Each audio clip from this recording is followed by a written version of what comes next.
Syederalun Izil Azhar alias Ayah Merin buronan KPK pada kasus korupsi penerimaan gratifikasi proyek pembangunan dermaga Sabang tahun 2006 hingga 2011 ditangkap di Banda Aceh pada Selasa 24 Januari 2023.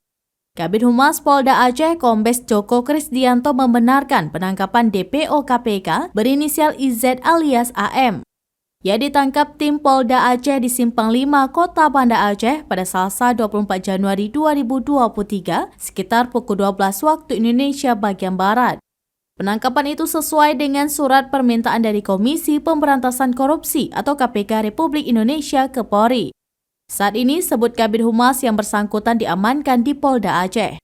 Ayah Merin akan menjalani pemeriksaan kesehatan sebelum diserahkan ke penyidik KPK.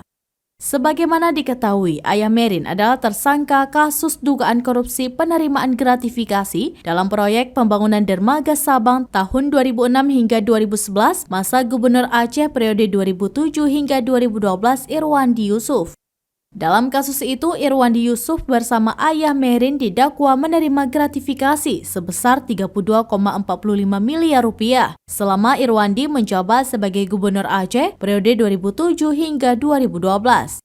Terkait status Ayah Merin menjadi DPO, KPK juga mengirimkan surat pada Kepala Kepolisian Republik Indonesia untuk meminta bantuan pencarian orang atas nama Izil Azhar.